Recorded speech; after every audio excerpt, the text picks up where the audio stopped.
Pirate Radio. It's Monday afternoon, Jay Fresh in the place. The show we call Jay Fresh and Friends, but it's not about me. Never. It's all about new music, hip-hop and grime, the full spectrum that I represent, artists and major players, very important people to the scene as well. And that is where we're going right now. The very first time that I've had this guy in for an interview, and the very first time he's ever been to Pyro as well. Yeah, there you go. There you go. Are we creating history now? Can we say that? Let's gas it fully. We got ROONY Risky Roadz in the place. Welcome, brother. It's great to have you here, man. How are you feeling today? Yeah, all good. Cheers for having me, man. Now, you're very welcome now. I know you're very, very busy at the moment finishing a music video. Yes.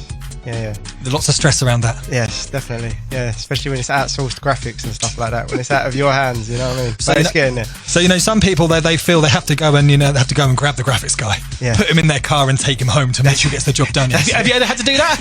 Yeah.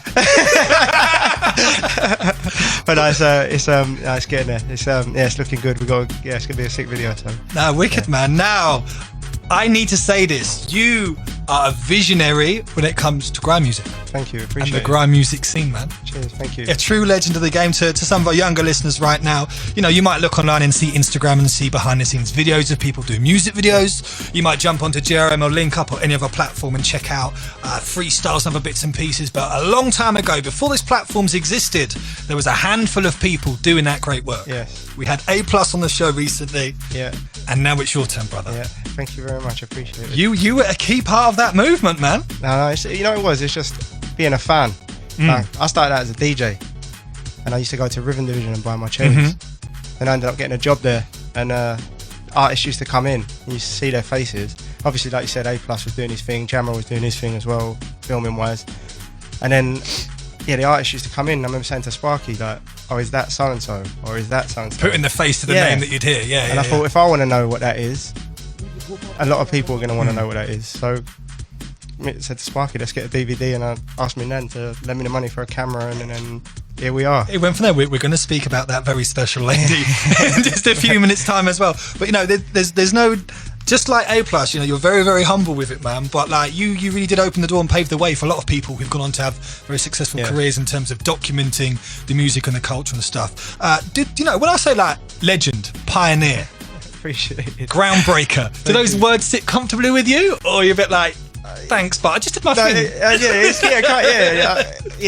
People say it all the time, so you have to kind of, I suppose it has got meaning to it, It's when it's you, like A+, or like, you know what I mean, you just like, we was a fan, I've done it because I loved it, and it kind of helped push grime to a further place. And from that, now I get freestyles people send me from all over the world. Sick. Yeah, so like I've had Kazakhstan, Japan, South Africa, New Zealand, Australia, Belarus, Prague. Like, they all send freestyles and know what Risky Roadz is from running around on the streets. Now, how in this DVD. Could you ever have dreamt that a lot can change in 10, 15, 20 years? But like I said, we're now in a world where people across the globe are hitting you up and going, you're that iconic name attached with that era. Did you ever think when you were capturing those moments back then that you'd ever be in that position now? Probably not. But at the same time, I knew grime was going to be, because it is special. And it's kind of one of those things that's like, as soon as it grabs hold of you, it don't let you go. And eventually, there was too much talent for it not to go. And the explosion of it now kind of leaves them doors open. And it's a mad thing. Like, I suppose a big one for me was like, obviously, like things like when Drake, you make a friendship with someone like Drake, and they're paying attention, or I got Barack Obama follow me on Twitter. It's kind of like the most. Yeah. Can you say that again, please? Barack Obama follows me on Twitter. Like, it's the most random thing. Everyone else, your Twitter game is over unless Barack Obama follows you. Wow. Yeah, so it's like from a camcorder that costs 300 quid from Curry's. Like, all of this stuff, and then I've made music videos for people and got plaques on the walls. Big up Skepta, and you know what I mean. It's like, and yeah, it's crazy, No, I love that, and I love those stories and those bits and pieces, because some people would be like, rah, my man's got Barack Obama on Twitter, man. This is a madness. A little bit earlier on, you mentioned DJing. When was your last garage DJ set? My last set is a bit of a special one. Oh, okay, yeah. I did a warm-up set for EZ, and I had PSG and Creed MCing on my set. Wow, icons. Yeah, and after I'd done that, I was like, I'm not getting bigger than this. see you later. And oh really? And literally that was there and then. Yeah. Have you still got your records? Yeah, I've still got the records. Still got 1210s, vinyl. I've never touched CDJs. No. And they do all the work for you, man. Yeah. It's all pre-programmed. Handy. But no, that was the last time I DJ'd. It was in a club in Wapping, and that was it. That was headlight. That's warm up for EZ. Do you know what I mean? Exactly. I'm not gonna go and then do like warm up for. That's it. Around it. Yeah, I'm done. Yeah, need some serious money on the table to pull you out of DJ retirement. Yeah, that's it. And also, in part of your backstory, you mentioned there a very iconic record shop. Yeah. Now I know to some of the younger people listening now, they're like, records, vinyl. What really is that? Well, before you had like Spotify and streaming services or buying things on iTunes, you had to buy the music that you loved on a format called vinyl. Yeah. And also CDs and cassette tapes and stuff like that. So at that time, community-wise, record shops were like the hub. Oh my God, it's hard to put into words. I'd like you to put into words. Yeah. How was it at that time, and what have we lost now that element of the community is no longer around? What I loved about Riven, it was like, in a way, it was kind of like a youth centre to an extent. It was like everyone used to just come in and like you could be in there buying a tune and your favourite DJ, favourite MC, favourite whatever would walk in and be standing next to you. And it's just like, wow, this is great. Like, you never know who you're going to meet in there. And it was just one of them special places. And Riven Division was probably the first place that a lot of people made money from grime. From music, from the music they loved and made in their bedrooms and whatnot. Yeah. And even before that, garage and whatever, you know. And they played their part in getting people's careers out there. Like, they had gold discs on the wall from Dizzy and what, you know what I mean? So it's a mad kind of mad place, but it was a special place. That's why when I done the Channel 4 documentary with Frisco, I wanted to recreate Riven Division because it's a coffee shop now. I remember watching. I think that's sick. And that is why I wanted to do that, because you can put on a set anywhere and people might not turn up, but recreate that special place. You see the people that turn up, the caliber of MC that come through, because you wanted to see what Riven was about now, and it was mad because it still had the energy in the place. Like, a special place. That's amazing, man. And what just like that story you've told us there, you've always been about re-documenting what's going on. So I kind of put into words earlier, I was explaining to a friend of mine, they're not involved in music, but they asked me questions. And I was talking about you and I said, it was almost like Google before Google for the music. You had the DVDs. Yeah, it was like like an encyclopedia of grime. Encyclopedia, Wikipedia of grime. Yeah, and I tried to, like, me and Sparky tried to do, like, so you had your freestyles, you had your interviews. You had the producer telling you how to make beats. Yeah. Had little kind of anecdote pieces where you got the person's character. And it was literally like a different part of everything to show the whole scene, radio sets, pirate radio, you know, like, and it was the scene in a sense. And I love documenting, and I stopped it for a while and kind of just done the videos, and I've kind of got back into it, like with that Channel 4 from Pirate Mentality, and I've been working on a Risky Roads Birmingham as well. So that's kind of ready to go. It's just the last bits of completion funding or whatever I need to source to make it happen. I've got a feature-length doc there for Birmingham. And then, just a few bits of work you've been doing. Yeah, been crafting behind the scenes, Absolutely wicked. You're locked onto Pirate Radio with me, Jay Fresh. We've got ROONY, Risky Roads in the place. We're going to continue our conversation in a moment, including that very special lady who's taken over the grime scene. But before then, let's throw in one of Skepta's latest joints. Let's do this. Ignorance is Bliss is the name of the project. Man like Skepta, that is one of the tracks off that called No Sleep, which I'm really feeling right now.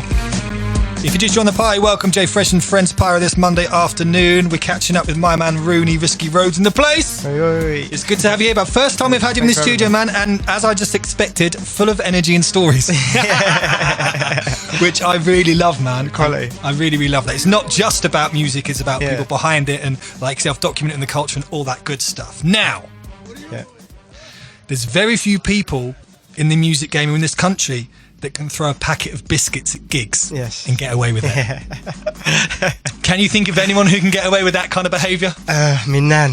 Nandem. Yes. We're talking, of course, about hashtag Grime Gran, who is doing the most online right now. Yep. You've got a very special relationship with that lady, haven't you? Yeah, it's me nan. Wow. She got me started in the scene, and she bought my first camera. So. She bought your first camera, and it's a well-documented story that camera is currently in Somerset House. Somerset House. How did it end up there? It's through Hattie Collins and Olivia Rose. They're with Hennessy. They're putting together works, and they wanted a few like items that they could display. And, iconic items, groundbreaking items, legendary items. and camcorder was one of them. So yeah, and it's a well-told story, but again, for people listening in, that's where it all started. It is, yeah. £300 camcorder kicked off everything and helped kind of create an aesthetic for grime in my music videos. Exactly. Now, Grime Gran has her own series. Yes. What is the series about? It's basically, over the years, obviously all the artists have come around my house. So I've seen the rapport and I know my nan's character.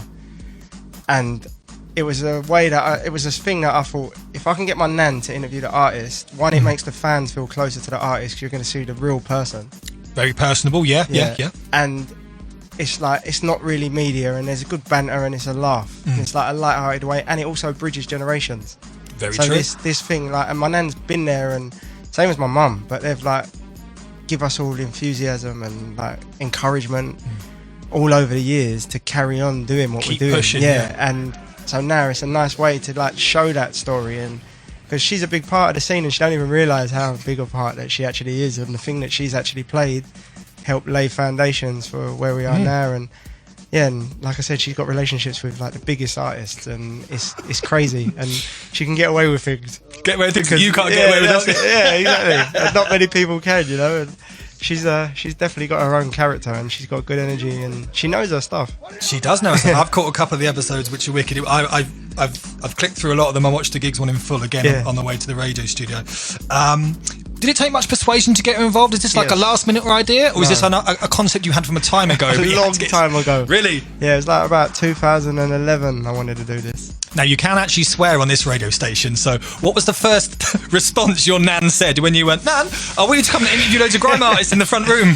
She was like, I ain't going on fucking camera. And that was that, and it took a while to like kind of get it across. She's a natural though. She is. She is a natural. She is. One of my questions was going to be, because sometimes when some people in front of the camera, you have to give them a bit of steering, a bit of direction. No.